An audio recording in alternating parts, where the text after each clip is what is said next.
Happy Wednesday, my friends. So I wanted to start by reading a poem from in here, but before we do that, I hope everyone is coming with some positive energy today, or if there's anything that you've been carrying and you need to let go, hopefully some time working with me and thinking about some different things will help you have some space to work through that or just let it go. So I refer to this poet, this author, Nivedita, lakhera. And this one is I'm Not a Princess, I Am a Complete Fairy Tale. So as I was thinking about us as beginners, I happened upon this one, which I thought was really lovely.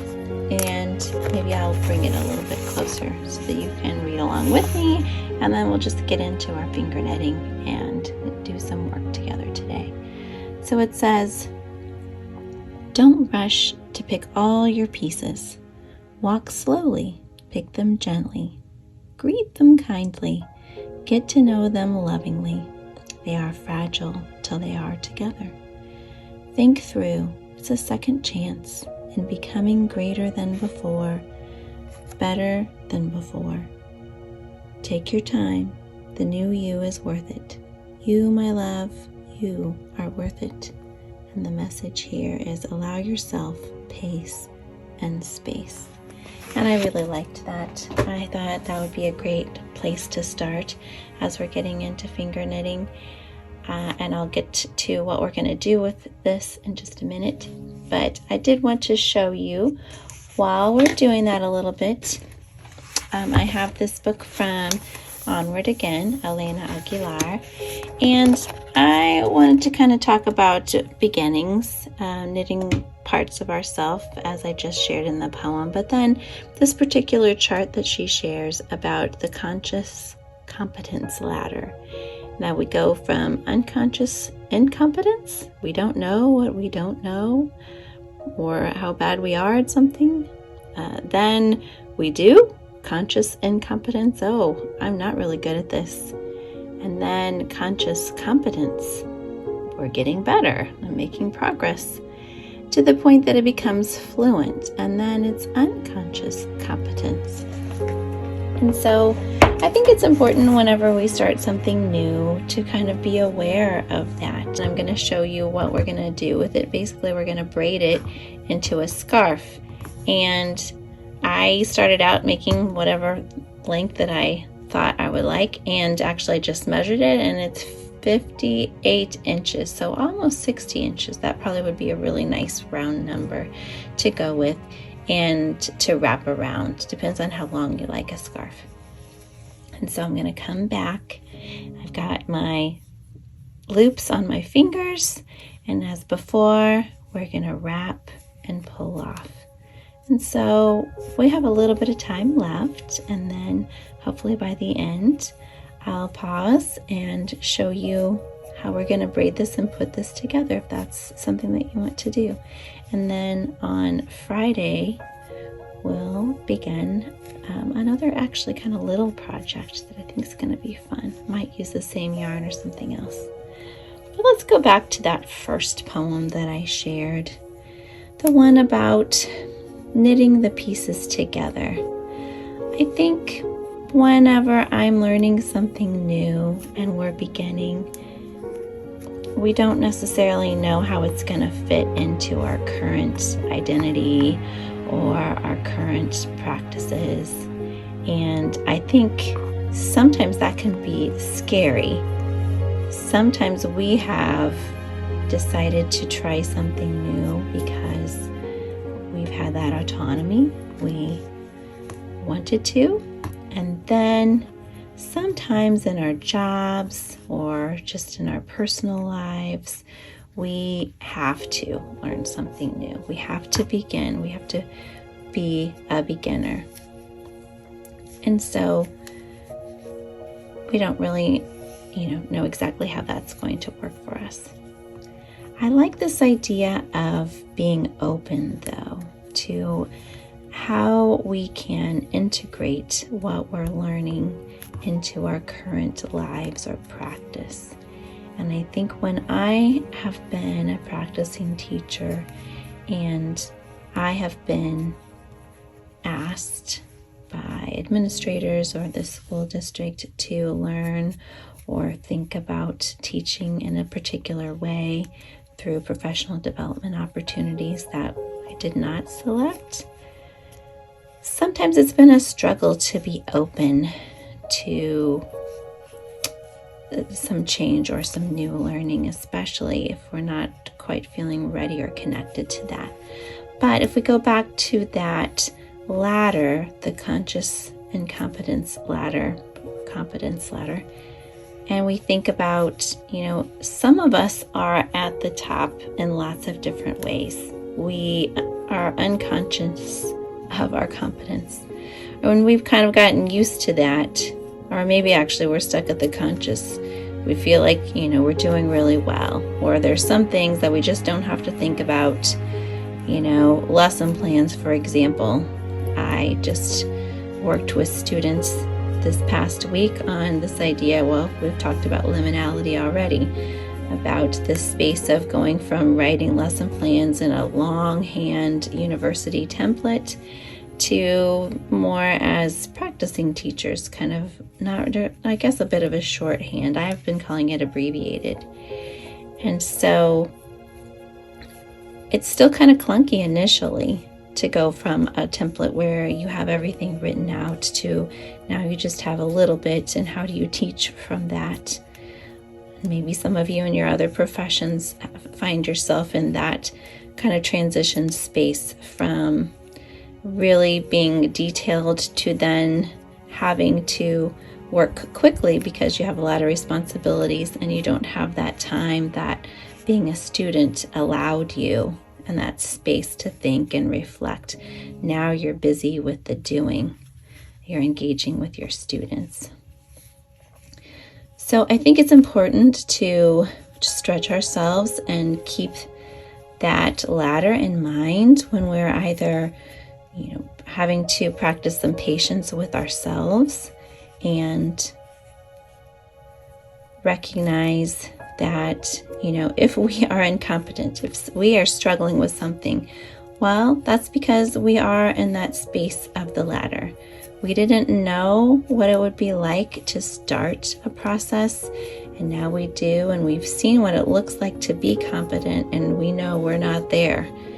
And that sometimes is the challenge of continuing, isn't it? We might not be in a place where we feel like we have the patience for ourselves to be challenged in that way. But if we just kind of know that that's just where we are right there, maybe it's not going to look the way that we've seen on a tutorial. That's okay. If we keep it up, then we'll get there. The key is not stopping. The key is keeping that momentum. And if we do, then maybe we will find new things about ourselves that we value in the process. And it will shift our thinking in other ways and perspectives that we don't even know yet. We don't even know that we'll value. So hopefully that's given you something to think about. I'm going to continue this for a little bit until I have this one at 58 inches also, and then I'll come back and show you how I'm going to braid these together. So I'm feeling like I'm getting close, so I wanted to show you how you can check. I know you could figure this out yourself, but I will show you. So I'm keeping the two. One of these is a finished one, and one is the one that I'm working on. And I'm just going to kind of drag it along until I get towards the end. Now I can't pull too much. I want to keep it pretty unstretched. And I'm just going to see how close I am. Oh, look at that. See, that's why we do it. So I've actually advanced, so it's longer than I need it to be. Good. I'm actually glad that I showed you this because, well, you know, it's kind of sad. But you can just pull it back out.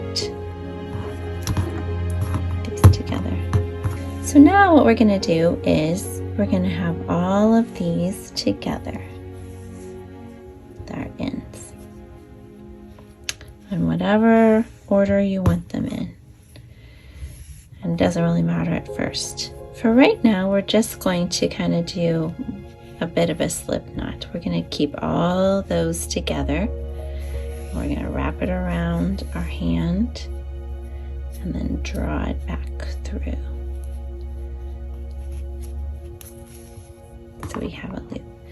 Now I like to be really careful and make sure that my knot doesn't end up like way up here. I want it right close. So sometimes you have to just keep kind of pulling it down. I want it to keep those together. Now here I think I'm going to just tuck this under. Or you could tape it or something else. And then we're going to do like we were braiding hair. We're just going to keep taking the outer side and putting it inside.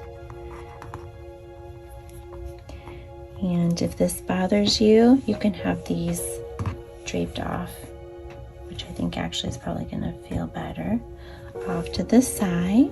And really just, I'm sitting here at my desk. Let me go back to zero. And working it out. You can have it as loose and as tight as you want. After a while, after I do those, I'm kind of pulling that so that I don't have them all tangled up down below. I'm going to keep braiding this and pulling it out down here. It gets untangled until I braid all the way to the end. I'm going to keep doing that and pause, and I'll come back and show you what the finished product looks like. Okay, I wanted to show you. I got braided all the way to the end. Some of my yarn I think was a little thinner here, so it's a little bit thinner than the top. And actually, this center one was a little too long, so I just had to undo the knot, and then I just pulled it until it was about the same length as the others, and then I just knotted it back the same. So here it's going to be a little bit tricky, but we're going to want to end in the same way. So get your braid however you want it at the end. I might have mine, that last one right there. Then I'm going to hold all of those together as I did before. And I'm going to wrap it around my hand and carefully draw those in. Don't resistant to want to let those go because I want to hold the braid in there. And then I'm going to keep dragging, pulling, tightening. And it's okay if it's not perfect at the end, but it doesn't look too bad. Now, I haven't quite decided if I want to leave this on. I might just leave like a little bit. I guess I could do maybe a tassel at the end. And since I have this together, I could easily put a little tassel there. But this is what it's looking like. It's really lovely. Hopefully everyone's doing well, and I will see you again on Friday.